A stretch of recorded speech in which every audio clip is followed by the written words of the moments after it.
Vamos a Lucas capítulo 19, versículo 37 al 40, Lucas 19, 37 al 40. Dice así la palabra de Dios: cuando llegaban ya cerca de la bajada del monte de los Olivos, toda la multitud de los discípulos, gozándose, comenzó a alabar a Dios a grandes voces por todas las maravillas que habían visto. ¿Qué maravillas habían visto? ¿Qué maravillas habían visto? ¿Qué maravillas crees que habían visto? Resucitó a Lázaro, reprodujo panes y peces, sanó leprosos, sanó ciegos. Estaban maravillados por lo que Jesús hacía. ¿Tú estás maravillado por lo que Jesús hace? ¿De qué estás maravillado? A ver, ¿de qué te maravillas? Nadie se maravilla. A ver, una razón de maravillarse, La salud, ¿qué más? ¿Qué ha hecho con tu... ¿Y qué? ¿No te maravillas algo que haya hecho en tu vida? Cambió mi vida, me perdonó, me permitió restaurar mi relación de matrimonio en algunos casos, ¿no? Ha hecho tantas cosas maravillosas. Y ellos estaban clamando por esas situaciones de maravillas que habían visto. No habían visto todo, pero habían visto algo. Diciendo: bendito el Rey que viene en el nombre del Señor, paz en el cielo y gloria en las alturas. A ver, léelo tú como lo estarían diciendo ellos.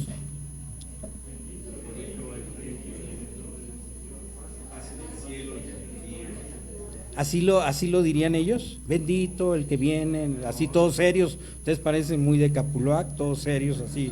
Bendito el que viene en el nombre del Señor. ¿Sí, así lo dirían ellos? No, yo creo que estarían contentos, gozosos. A ver, contento, a ver esa sonrisa de que estás glorificando a Jesucristo. Bendito el Rey que viene en el nombre del Señor.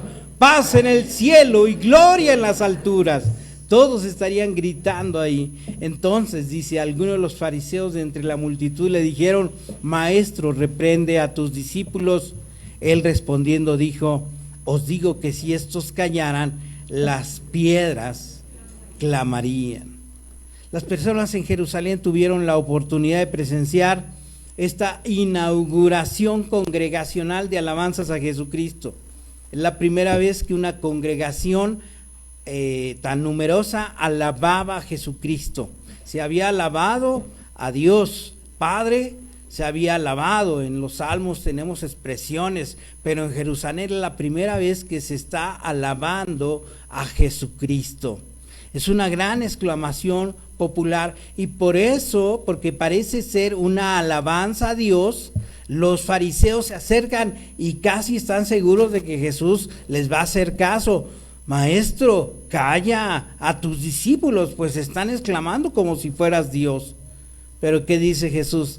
Si ellos callaran, las piedras clamarían.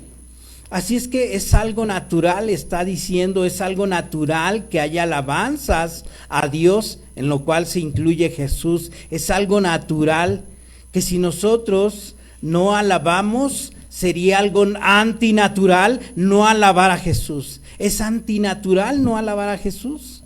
Hay un mandato, el mandato de la alabanza. Hay mucha gente que piensa que para alabar yo debo de sentir. Si no me siento a gusto, estoy triste, ¿para qué alabo? No lo siento.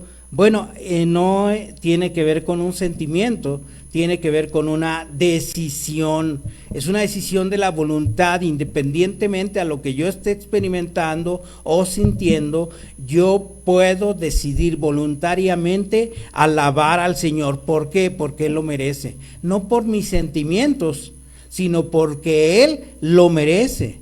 No necesitamos estar convencidos de estar sentimentalmente alegres para decidir que nosotros debemos alabar al Señor independientemente a lo que yo siento. Y esto debía ser un acto habitual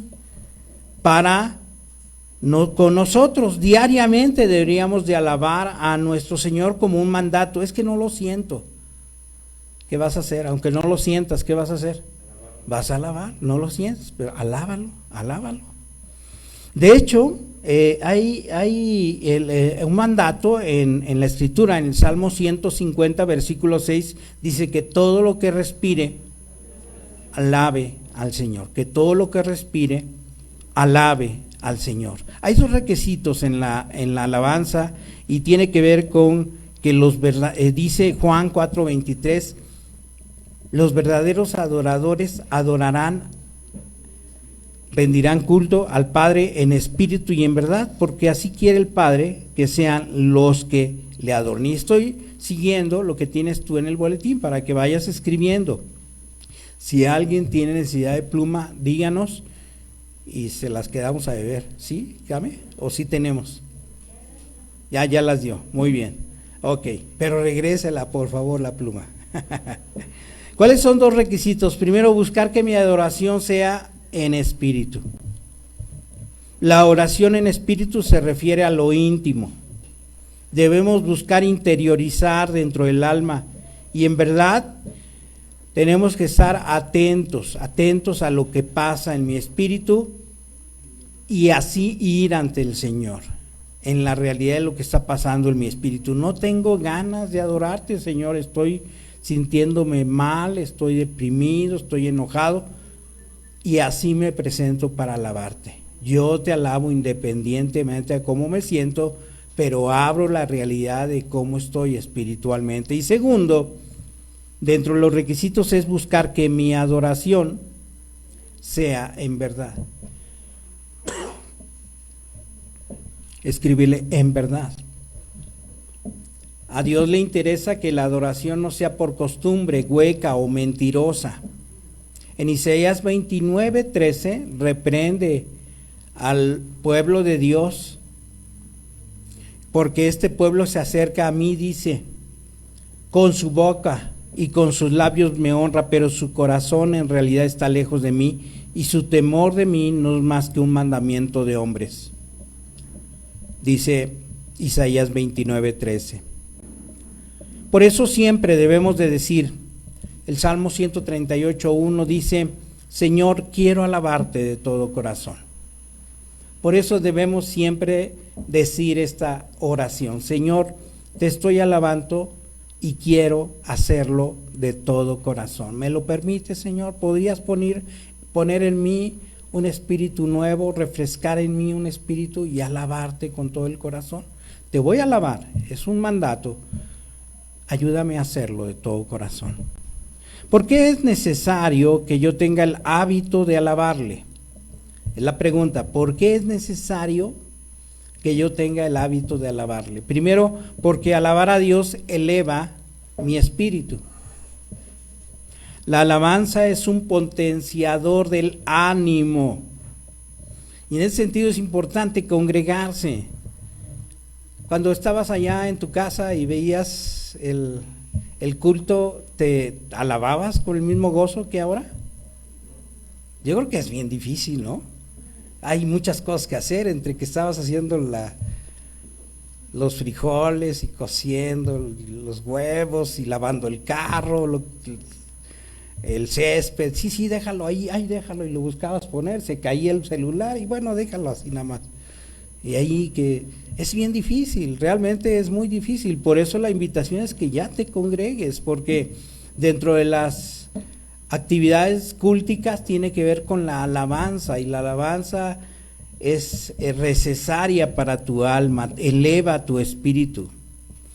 Tenemos un desánimo generalizado, hay noticias malas, ya pasó la mala noticia de la pandemia, pero tenemos otras malas noticias por todos lados y hay razones para perder la esperanza, pero tú y yo necesitamos elevar el espíritu. ¿Cómo lo vamos a hacer? A través de la alabanza. El Salmo 42:5 está diciendo, ¿por qué te abates, oh alma mía, y te turbas dentro de mí? Espera en Dios, porque aún he de ¿qué? Alabarle. Está esperando sintonizar la alabanza alegre con un espíritu triste y está diciendo, no te abatas, alma, no te pongas tan triste, porque se va a conectar una alabanza alegre y tu espíritu no va a seguir triste. Dios te ofrece esto cuando le alabas Isaías 61:3 dice, todos juntos, a ordenar que a los afligidos de Sión se les dé gloria en lugar de ceniza, óleo de gozo en lugar de luto, manto de alegría en lugar del espíritu angustiado. ¿Qué es lo que ofrece la alabanza? Dios te ofrece que va a poner, donde había tristeza, va a poner alegría. Donde había preocupación y falta de esperanza, va a poner en ti de su paz. Eso es una oferta, pero tiene que incluir, ¿qué? La alabanza. Tienes que aprender a alabarle. Adorar a Dios me ayuda a comprometerme. Por otro lado, adorar a Dios me ayuda a comprometerme, a alabarle, me invita a comprometerme y me ayuda a hacerlo. El Salmo 140:13 dice, ciertamente los justos alabarán tu nombre, los rectos morarán en tu presencia. Hay una conexión entre alabar y ser justo. La alabanza es una herramienta que Dios utiliza para que nosotros nos movamos hacia la justicia, hacia la obediencia. Cuando tú le alabas y buscas hacerlo sinceramente, ya estás entrando en el proceso de rectitud al acercarte a su presencia. ¿Y qué hace Él? Él te recibe. La palabra en Hebreos dice que nosotros podemos entrar, estamos invitados a entrar por Jesús, por el camino que Él abrió para ir al lugar santo. Y ese entrar al templo tenía que ver y tiene que ver con una actitud de alabanza, con actos de alabanza a Dios. Por otro lado, cuando tú cuentas sus maravillas, ya estás acercándose. Cantar sus maravillas es acercarse. Cuando tú le alabas, canta sus maravillas. Y eso te hace concentrarte en Dios. Cuando tú le alabas, te concentras en Dios y quitas de tu mente los pensamientos de angustia por diferentes problemáticas que estás viviendo. Apartas de tu mente esos pensamientos y das lugar a los pensamientos dirigidos a Dios. Porque eso es la realidad. No le digas a Dios cuán grande es tu problema. Dile a tus problemas cuán grande es Dios. ¿Cómo lo haces? A través de la alabanza. Es terapéutica la alabanza, es decir, sanadora. Te sana la mente, te sana el espíritu y te ayuda a comprometerte. Vas a darte cuenta que vas a hacer más las cosas de acuerdo al propósito de Dios. Las cosas que debo de saber para potenciar mi alabanza. Las cosas que yo debo de saber. Hay muchas cosas, pero te voy a decir algunos aspectos. Hay mucho más. Hay un libro que acabo de encontrar que fue parte de esta predicación de John Piper que se llama Los deleites de Dios. Y esto me permitió descubrir nueva revelación, precisamente por eso lo estoy poniendo, que permiten que nosotros potenciemos el por qué alabar a Jesucristo. La adoración, entiende, tiene el objetivo de llevarte a la plenitud verdadera de tu alma. La adoración, la alabanza, tiene que ver con que tu alma se satisfaga de acuerdo al propósito por el cual fue creado. Primer aspecto, entiende que Dios es un ser feliz. Dios es un ser, ¿qué? Feliz. La gloria de Dios se da en buena parte porque Él es feliz. Jamás podríamos imaginarlo triste. Dios no está triste, Dios está en su gozo. Jonathan Edwards, un predicador del siglo pasado, de antepasado, dice, la alegría de Dios es la plenitud que nos comunica. Esa alegría consiste en gozarse y Dios se regocija en sí mismo. La alegría de Dios no depende de nosotros, ni del pecado de nosotros. Dios está gozoso en sí mismo independientemente a nuestra situación, porque Él es el ser que siempre es, y Él es el ser santo, íntegro en sí mismo. Imagínate si Dios fuera triste, no sería un evangelio, una buena noticia la que estaríamos dando. Pero resulta que precisamente Jesús nos invitó a pasar la eternidad con Él para pasarla en su gozo. Mateo 25:23, su Señor le respondió: hiciste bien, buen siervo bueno y fiel, has sido fiel en lo poco, te pondré a cargo de mucho más, ven a compartir la felicidad de tu Señor. Gozo es equivalente a felicidad. En la Nueva Versión Internacional ya la tradujeron así la palabra gozo en felicidad, la felicidad verdadera. No la felicidad de este mundo, sino la felicidad que ofrece Dios y en la que vive Dios. ¿Y a qué nos invitó a vivir la eternidad? Entra en la felicidad de Dios. Dios está alegre y nos invita a entrar en su alegría. Jesús vivió y murió para que su gozo, el gozo de Dios, estuviera en nosotros y para que nuestra alegría fuera completa. Esto lo dice Juan 15:11 y 17 y 13. Por eso el Evangelio es el Evangelio de la gloria del Dios que es feliz. Es el Evangelio del Dios feliz. Es la invitación de Dios y es lo que desea para nosotros en la eternidad. El gozo permanente con Él en lo eterno. Entonces, primer aspecto, Dios es un Dios feliz, que se gozo. ¿A alguien que está feliz le cuesta trabajo cantar? No. Así es que si Dios y algo está haciendo, la eternidad es cantando. ¿Qué vinieron a hacer? ¿Qué vinieron a hacer los ángeles cuando anunciaron el nacimiento de Jesús? Lo dijeron seriamente. Oh, los ha nacido allá en Belén. ¿Qué hicieron? Con alegría y canto, ¿no? Gloria a Dios, y cantaban un canto. ¿Y qué hacen los ángeles cuando en Apocalipsis Juan los ve? ¿Qué están haciendo? Están cantando, están cantando. Entonces, lo celestial tiene que ver con esa alegría que glorifica a Dios en medio de un gran canto de alegría, en un gran sentimiento de alegría. Segundo aspecto, Dios en primera instancia está alegre en su Hijo. A ver, repite conmigo. Dios en primera instancia está alegre en su Hijo. ¿Te acuerdas que la voz de Dios se escuchó 2 veces los discípulos? ¿Y qué decía? En Él tengo toda mi complacencia, toda mi alegría. En Él, en Jesús, tengo toda mi alegría. Él es toda mi alegría. Papás, ¿te dan alegría a tus hijos? Es una alegría enorme verlos. Y aunque estén mal portaditos, ¿verdad? Pero te da alegría verlos. Te da alegría. Dios estaba alegre por su Hijo. Era toda su complacencia.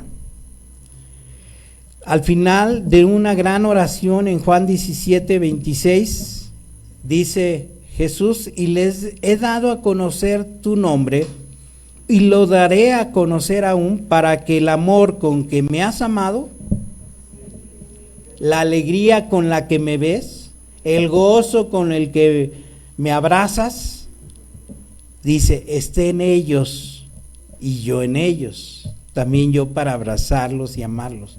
Si algo aprende un hijo de un padre amoroso, es a ser amoroso a la vez. Eso es lo que nos convierte, estar cerca de Jesús, sentir su abrazo de amor, nos va a dar la capacidad a su vez de transmitir ese amor. No podemos conocer un tesoro más grande que el Hijo de Dios.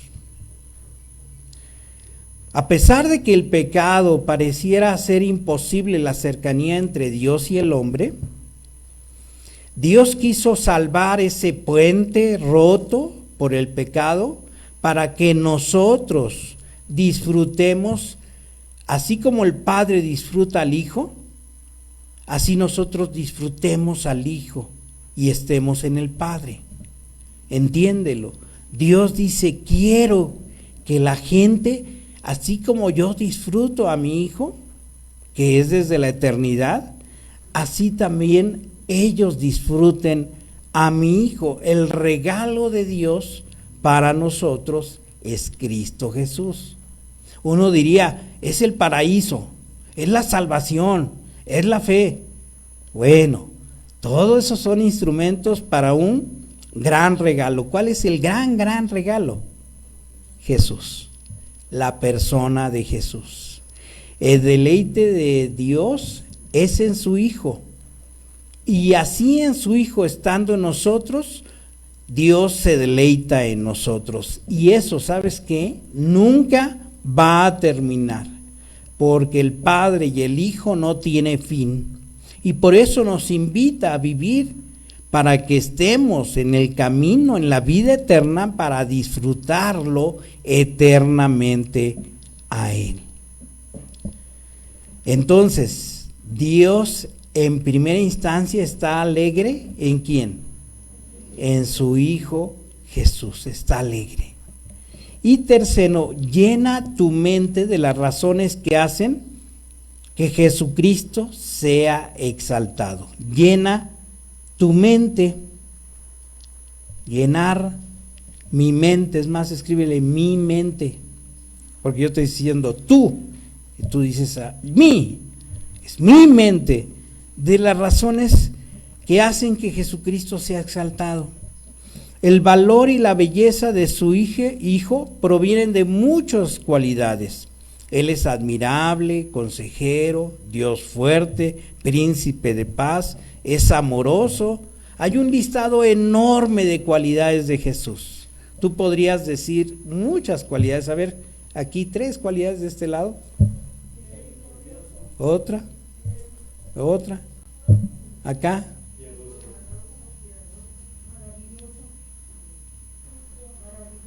Muchas cualidades, podríamos, mi buen pastor, mi salvador, tantas cosas que yo he experimentado y yo espero que tú también hayas experimentado.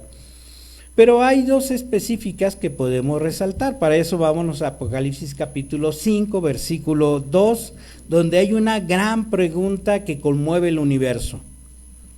Juan está llorando porque no ve que se pueda abrir un rollo y hay un sello que está impidiendo que se abra el rollo de la vida o del significado de la vida. Y entonces en ese llanto de Juan pregunta, ¿quién es digno de romper los sellos y de abrir el rollo? Y entonces la respuesta fue en el versículo 5, y uno de los ancianos me dijo, no llores, he aquí que el león de la tribu de Judá, la raíz de David, ha vencido para abrir el libro y desatar sus 7 sellos. Si hay alguien que lo puede hacer y puede dar sentido a toda la historia humana. Hay alguien que lo puede hacer. Y el león de la tribu de Judá, la raíz de David, lo puede hacer. Entonces se ve estas características de cualidades del león de la tribu de Judá, donde hay unas cualidades en donde Dios ama a Jesucristo por ser león. Dios ama la fuerza, el vigor, el valor del león de Judá. Y yo espero que tú también estés conmovido con esa forma valiente de entrar Jesús a afrontar las consecuencias no de su pecado, las consecuencias del pecado de otros. Digo, si es la consecuencia de su pecado hubiera sido más fácil, ¿no? Pero difícil a la vez. ¿Es fácil que afrontes las consecuencias de tu pecado? Es difícil. Se necesita valor para decir, perdóname, yo te ofendí, yo fallé, me he equivocado, te pido perdón. Es difícil. Ahora en la reunión de varones, en una de las lecciones que tuvimos, una de las conferencias, que eran lecciones a la vez, nos invitaban a a pedir perdón a nuestros papás. Aquellos que nos habían causado heridas, porque se hablaron de las heridas que habían dejado nuestros padres, había que hacer la vuelta, había que perdonar. Y al perdonar había que pedir perdón. Y hablábamos de las formas en que en algunos casos Dios permitió que nosotros llegáramos a ese perdón. Para mí fue difícil. Con mi papá no fui a decirle, te perdono, te perdono, te perdono. Y ya. No, no era eso. Yo sabía que eso no era.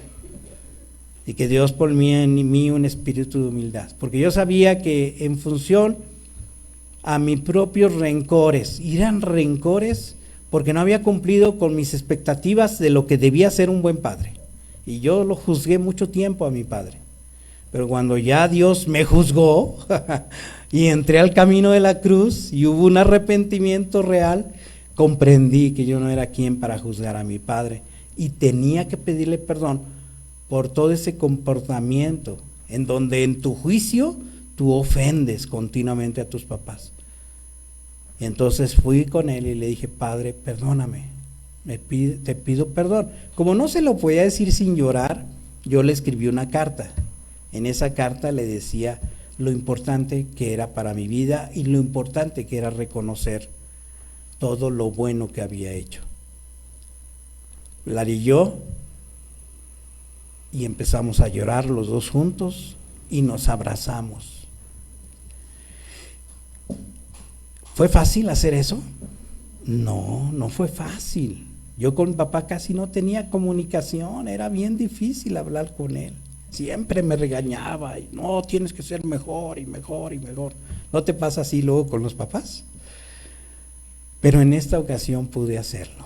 No fue fácil. ¿Se necesita valor? Claro, para afrontar nuestros propios pecados. Bueno, Jesucristo tuvo valor para afrontar tu pecado. Aquello que tú no pudiste hacer, Jesucristo sí lo hace. Como un león dispuesto a ir tras del propósito.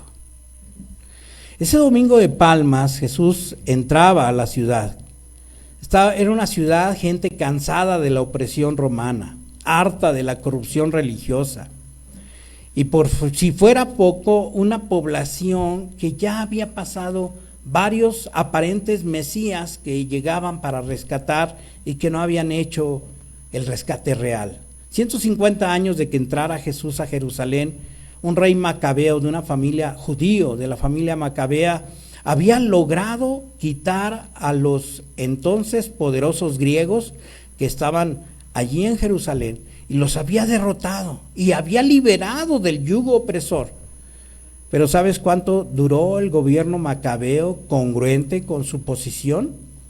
Una generación. Las generaciones macabeas siguientes llegaron a ser desastrosas hasta llegar a Herodes Macabeo, para que vieras la desilusión de todos los cambios que había experimentado Jerusalén. Ahí llegaba Jesús, llegaba a una ciudad de fracasos, llegaba a una ciudad con gente que sabía lo que era estar creyendo y confiando sus expectativas a gente que después lo defraudaría. Así es que en este momento yo creo que de todas formas ellos gritarían esperando otro liberador, porque en ese momento el yugo romano era muy fuerte y oprimía realmente, y los religiosos judíos eran realmente difíciles de tratar. A través de los fariseos estaban muy al pendiente de todos y seguían, pero muy fuertemente, una opresión religiosa. Y sí querían, Hosana, sálvanos.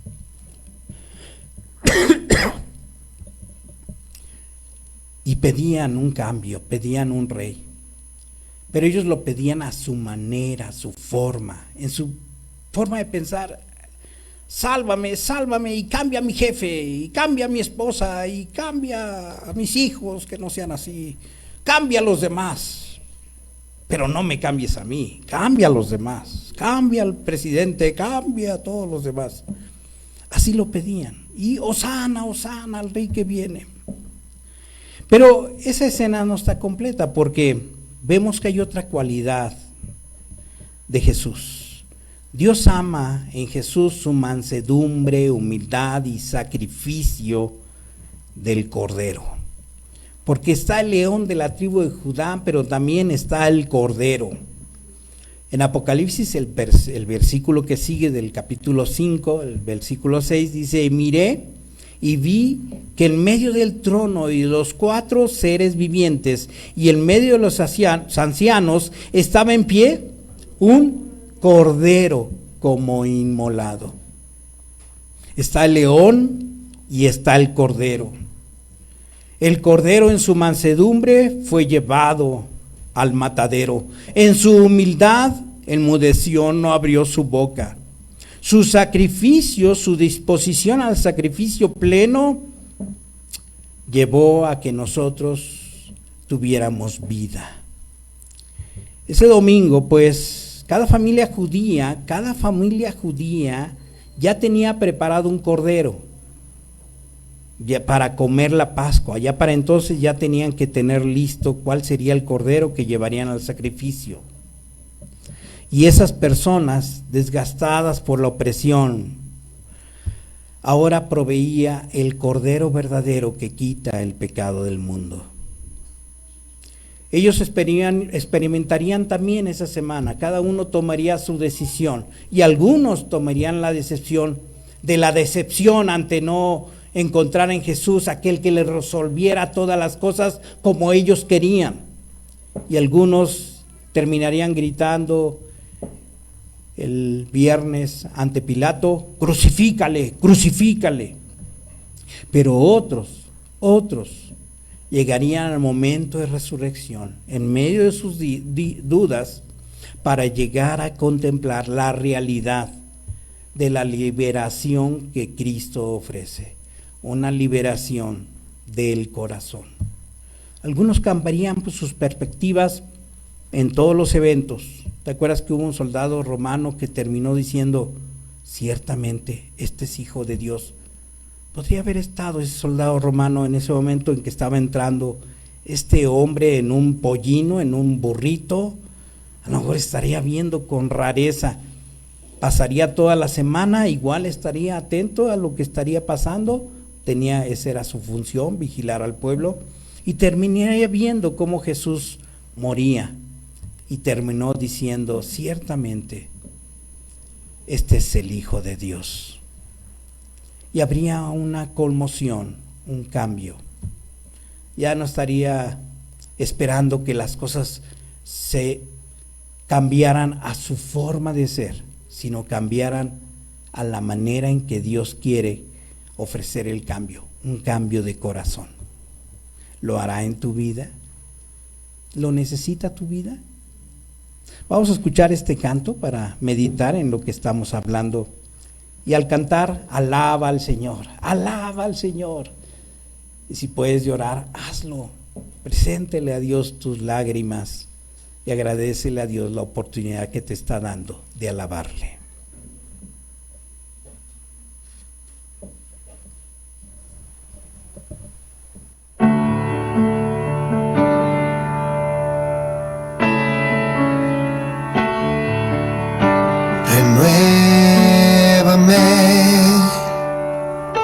Señor Jesús, ya no quiero ser igual. Renuévame, Señor Jesús, pon en mí tu corazón.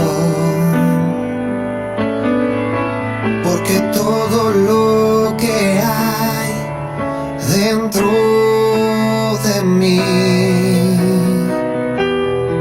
necesita ser cambiado, Señor. Porque todo lo que hay dentro de mi corazón necesita más de ti.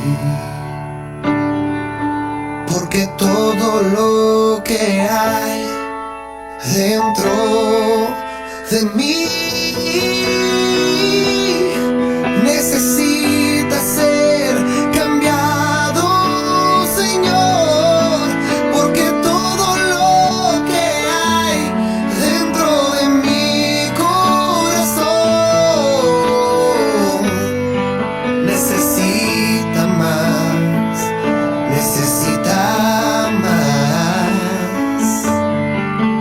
necesita más de ti. Yo necesito más, yo necesito más, yo necesito más de ti.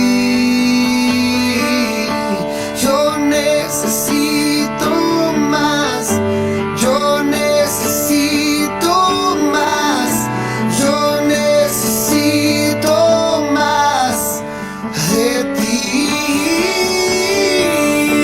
Yo necesito más, yo necesito más, yo necesito más de ti.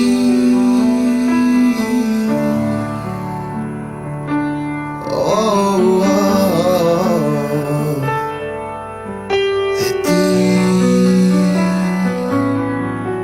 de ti.